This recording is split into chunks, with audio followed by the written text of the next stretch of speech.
안녕하세요, 시네스터입니다. 오늘은 간호사 국가시험 때문에 잠깐 촬영을 하고 있고요. 간호관리학 때문에 찾아왔습니다. 네, 많은 학생분들이 법규는 이제 새로 찍은 것 같은데 관리랑 지역은 새로 찍은 게 아닌 영상이라서 좀 많이 불안해하신 것 같아요. 그런데 이거는 이론적인 거지 법이 많이 포함이 되어 있지 않아서 법이 또 뭐 매년 개정되는 게 아니기 때문에 이 부분은 안심하셔도 됩니다. 그런데 간호관리학 안에 간호윤리 강령이 있잖아요. 그런데 이 간호사 윤리 강령이 10년 만에 바뀌었어요. 2013년에 4차 개정이었는데 올해 2월 28일 날 5차 개정이 되었더라고요. 그래서 제가 쭉 리뷰를 해보니 그래도 조금씩 바뀌었어요. 그래서 중요한 부분이 바뀌진 않았지만 그래도 신설된 부분도 있고 그래서 설명을 드리는 게 바뀌었다 싶어서 이렇게 촬영하게 되었습니다.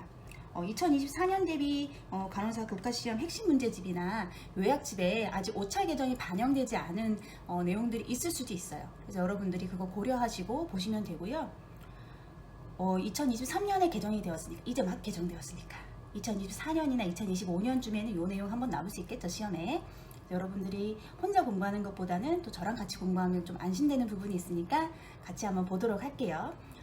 간호사 윤리 강령의 내용은 여러분들 요약집이나 문제집에 그런 요약본이 없다라면은 한국 대한간호협회, 대한간호협회 홈페이지에 가시면 제공을 하고 있으니까 참고하시고요.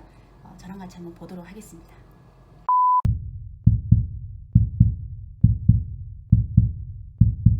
네, 이렇게 제가 준비한 화면을 보고 같이 좀 볼게요. 먼저 윤리강령에 대한 소개는 뭐 변함이 없는 이론적인 내용이니까요. 여러분 보시면 되고요. 중요한 거는 이제 이런 것이 왜 만들어졌냐. 윤리강령을 이렇게 10년 만에 개정을 하고 이렇게 하는데 가만히 내버려 두지 않는다, 그죠? 계속 신경을 쓰고 있다라는 거예요. 도대체 이게 뭔데 계속 개정을 하면서 신경을 쓰냐는 거예요. 우리가 전문 직종이기 때문입니다. 전문직의 기본 특성 중에 하나가 스스로에 대한 최소한의 지침을 만들어서 그걸 자율적으로 지키도록 하고 있어요. 이걸 뭐 어긴다고 해서 뭐 쇠고랑 차는 건 아니지만 우리가 이렇게 자율적으로 이런 것들을 지키기 위해서 늘 노력한다. 우리는 전문직이니까. 이런 거에 대한 개념이다 보시면 되겠습니다. 그래서 허용하는 최소한의 어떤 행동, 어떤 행동의 표준 이런 것들이다 라고 보시면 되고요. 그런데 내용들이 서로 그 도덕 원칙 이런 것도 그렇지만 상반되는 지침이 있어서 그런 거를 피할 수는 없다. 그러다 보니까 또 모두 광범위한 이 세상 모든 것을 다 수용하는 것은 어려운 일이다라는 거예요. 어떤 상황에서만 이루어지는 게 있고 또 어떤 상황에서는 그게 안 될 수도 있다. 그만큼 불안정하다라는 거예요. 이런 것들이 더 중요한 부분이 될 수도 있고요. 이렇게 역사적인 배경을 보시면 4차 개정이 2013년도에 5차 개정이 2023년도에 일어나게 되었습니다. 네.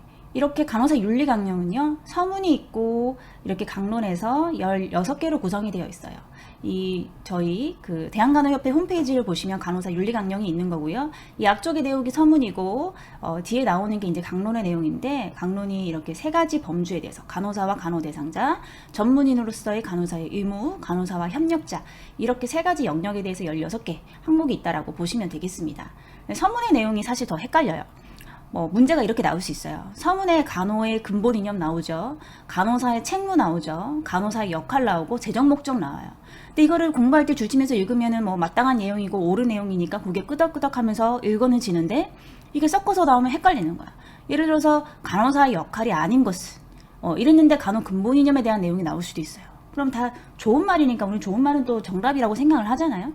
그렇기 때문에 간호 근본 이념 책무 간호사의 역할, 재정 목적을 구분해서 여러분들이 공부하시면 좀 도움이 되고요.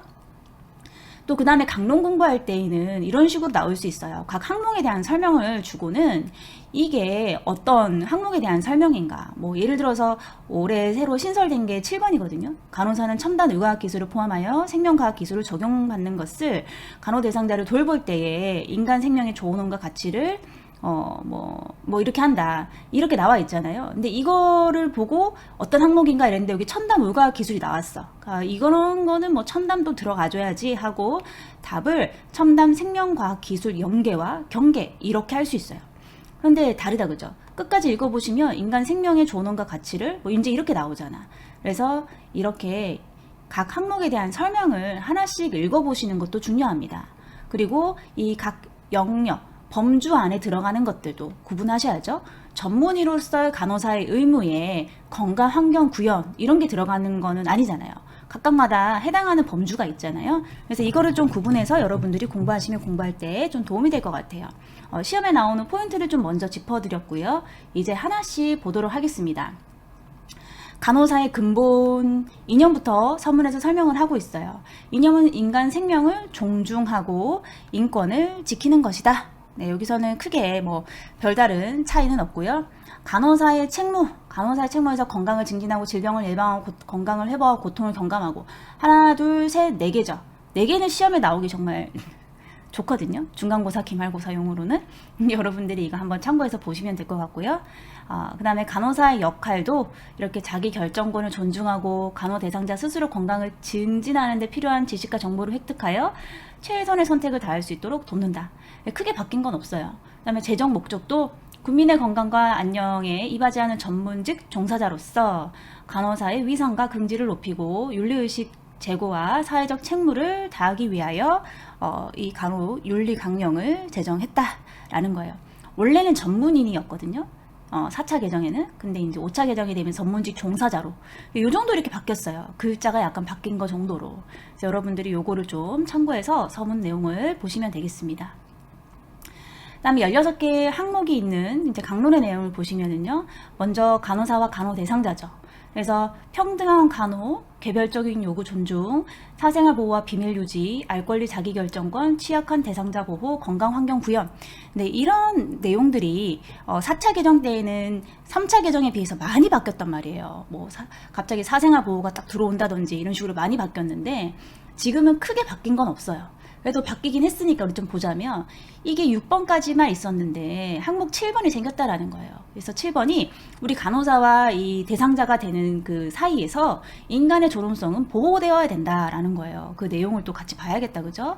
그래서 이 간호사가 간호 대상자를 돌볼 때 뭐 새로운 여러 가지 뭐 AI라든지 VR이라든지 여러 가지 그런 첨단 과학 기술을 적용한다 하더라도 인간의 생명과 존엄의 가치가 중요한 건 변하지 않으니까 어떤 것들을 갖다 쓰더라도 이게 무너지면 안 된다. 이런 내용을 얘기하고 있는 거죠. 인간의 존엄성을 보호해줘라.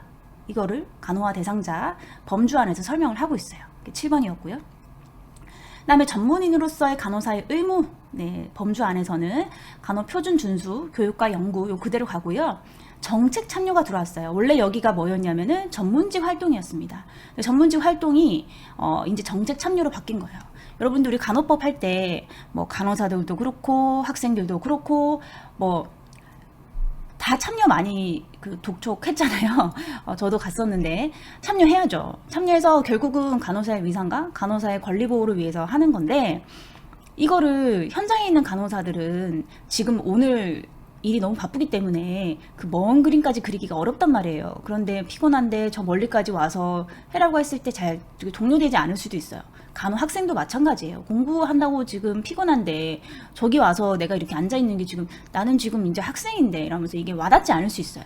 그런데 이렇게 윤리강령에 정책 참여하는 게 너 전문가로서의 의무다라고 얘기를 하고 있는 거예요. 간호사의 의무고 간호 학생, 간호사가 될 학생에 의해서도 의무가 되는 거예요. 그래서 정책 참여가 이렇게 들어왔고 내용을 보시면 간호사는 전문직의 발전과 국민건강 증진을 위해서 그러니까 우리만을 위해서 하는 게 아니야. 국민건강 증진을 보호하기 위해서는 정책이 제대로 되어야 돼. 적극 참여해라 라고 아예 그냥 이렇게 만들어 버렸습니다.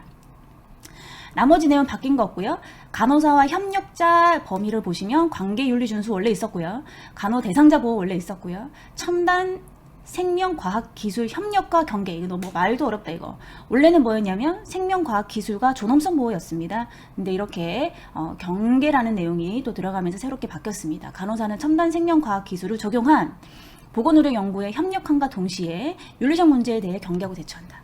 이게 어떻게 보면 인간의 존엄성 보호랑 비슷한 맥락일 수도 있어요. 우리가 너무 새로운 기술이 계속 발전되다 보니까 이게 윤리적으로 옳은가 옳지 않은가에 대해서 별다른 의식 없이 행할 때가 많단 말이에요. 근데 이제 그런 것들에 대한 경계심을 우리가 스스로 갖고자 이제 이런 내용이 들어갔고 결국은 인간의 존엄성은 보호되어야 된다라는 내용을 이렇게 보여주고 있는 겁니다. 간호사 윤리강령의 5차 개정에 대한 내용은 여기까지 좀 설명을 드릴 수 있을 것 같아요. 여러분들 이렇게 보시고 여러분들이 가지고 계시는 교재나 이전에 이제 제가 촬영했던 강의에는 3차에서 4차로 넘어가면서 이제 좀 바뀌었고 중요하게 여겨야 되는 거를 빨간색으로 표시했을 겁니다. 그런데 이제 여기서는 이제 5차 개정에 대해서만 이렇게 빨간색으로 체크를 좀 해두었습니다. 네, 이렇게 윤리강령 5차 개정에 대해서 한번 같이 살펴봤어요. 여러분 오늘 특히 너무 추운데 연말 어떻게 보내시나요? 학기 마무리하면서 또 시험 준비도 해야 되고 또 개인적인 일도 있으실 것이고 여러 복잡한 신경으로 지내실 것 같아요. 근데 무엇보다도 건강이 가장 중요합니다. 건강이 무너지면 내가 계획 세웠던 거를 온전히 해낼 수가 없잖아요. 그래서 특별히 건강에 유의하시며 연말을 좀 보내시고요. 날짜는 다가오고 우리가 해야 될 일은 정해져 있어요. 그래서 하루라도 빨리 침착한 마음으로 평안한 가운데서 그 일을 하는 게 나에게 가장 이로운 행동이에요. 그래서 여러분들이 불안하고 여러 가지 생각이 들고 이거 정말 내가 잘하고 있는 건지 이런 고민이 든다 하더라도 침착한 가운데서 하나하나씩 하다 보면 이거 시험 전에 다 끝날 거야 라는 그 스스로에 대한 믿음을 가지고 한번 해보셨으면 좋겠습니다. 제가 이거 같이 온라인 독서지 같은 거 막 운영하고 싶어도요. 잘 생각해보니까 각자가 이거는 누가 대신해 줄 수 있는 것도 아니고 그냥 각자가 해야 되는, 해내야만 하는 어떤 과제, 넘어야 하는 산인 것 같아요.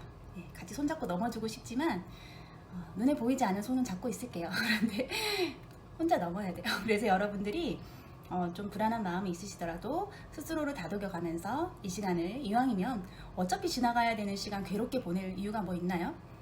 여러분들 좀 즐겁고 긍정적인 마음으로 보내셨으면 좋겠습니다. 따뜻한 연말 보내시고요.